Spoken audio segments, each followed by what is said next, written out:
Moi! Tänään me pelataan, tai ei nyt varsinaisesti pelata, mutta mulla on Clash Royaleissa näytettävänä pari hauskaa replaytä mun uudesta deckistä, jonka mä oon tehnyt. Se on tommonen, ja ennen kuin mä näytän ne, niin mä avaan 2 free chestia. Kultaa, fireballia, skeletointia, mitään ihmeellistä. 4 korttia, gemejä, wizardi, mortari. Mineri! Oho. Mulla on kans huomenna tulossa legendary chesti. Et huomennakin tulee pakosti legendaarinen. No, nyt mä näytän ne. Katsotaas.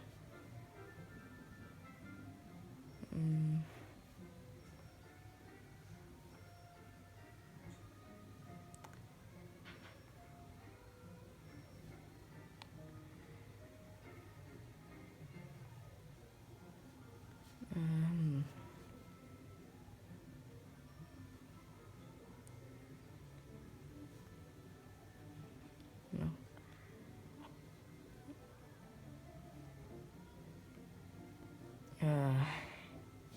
No.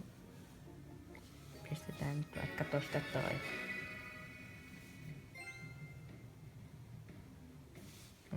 Pistetään kakkosnopeudelle.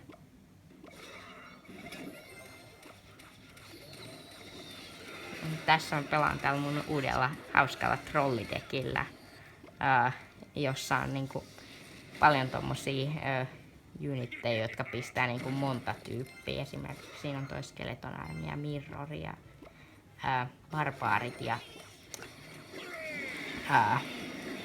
noi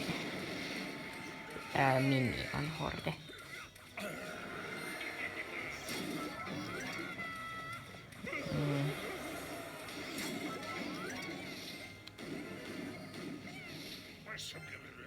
Ja mä oon nyt myös päässyt aika lähelle Legendary-areenaa.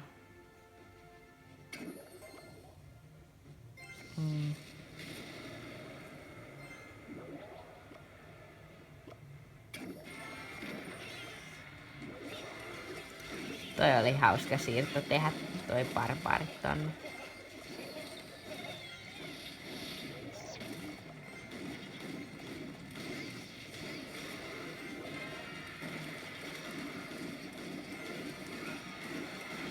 Ja sitten mä vaan niinku ihan täydellä voimalla hyökkään sen King Flowerin kimppuun.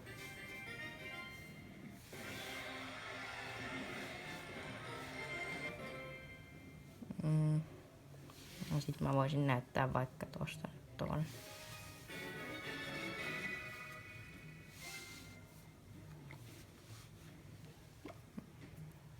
Saadaan silleen hyvää onnea.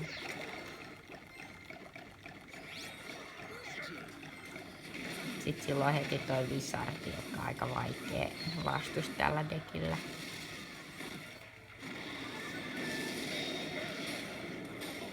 Oli vähän ärsyttävää, kun toi prinssi sai osuttua sillä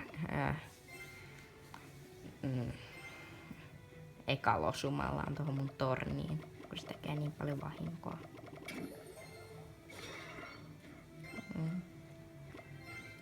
Toi prinsessa on aika vahva kortti. Toi oli aika hyvä kohta sille pistää toisen wizardin, mutta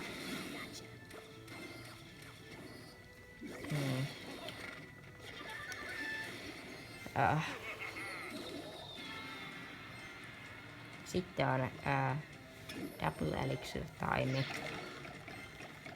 Sieltä tulee se jätti skeletoni. Et toi Minion Horde oli paha, mutta sain sen voitettua kuitenkin.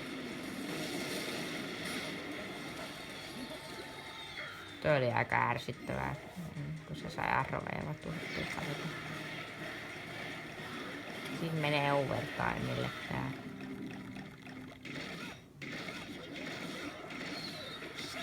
Toi oli hyvä roketti. Sai tuhottua melkein kaiken vaan tuolla. Ja sitten tehdään iso armeija. tässä ei sit maha mitään. Ja roketti vielä, että varmistetaan, että se sille toki ehkä vähän huonosti.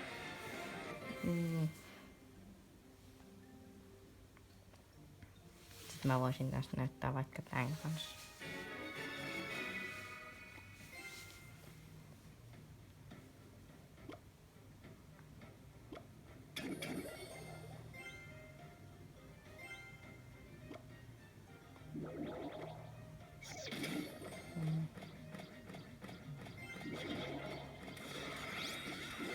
Tuo oli vahva siirto tuolta tehdä tommonen iso armea, mutta nyt mulla on 2 eliksiiripumppua tuolla oli.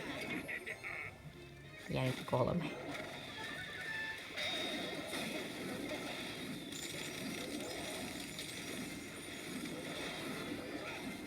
Sitten lähdetään kovaa.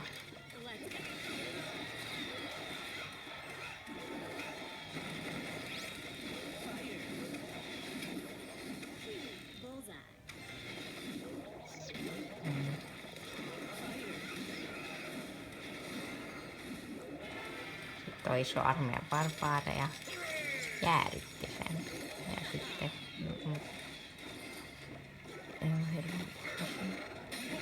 sitten tehdään iso armeija pieniä tyyppejä. Vaikka se on tuolla toi Visardi, niin silti tuossa sen tornin.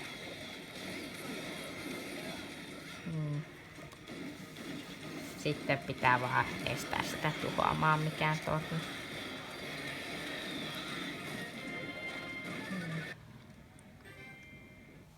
Ja 1 kruunki.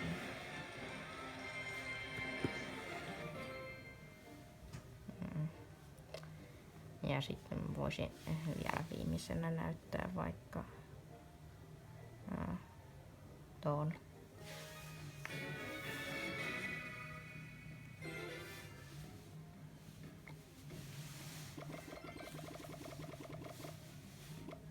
Lämpään noita. Se on Sparki, joka on vähän... Mä haluaisin Sparkin, koska se tekee vaan niin hirveästi vahinkoa. Ja toi oli aika kova siirto tuolta. Ja myös toi Sparki, koska se sai osumaan. Mutta mun skeletonit tekee enemmän vahinkoa kuin se Sparki, joka aika naurettavaa. Ja sit mulla on vaan ja se Catti Fireball, joka oli niinku järkyttää huono prinsessaa vastaan, mutta ei siellä oikein mitään muutakaan ollut, niin. Ja sit se ei edes yritä defendaa noit tai siis ei oo mitään missä vois defendaa, niin menee ihan täysin toi toweri tuolta. No niin, se oli sitten siinä.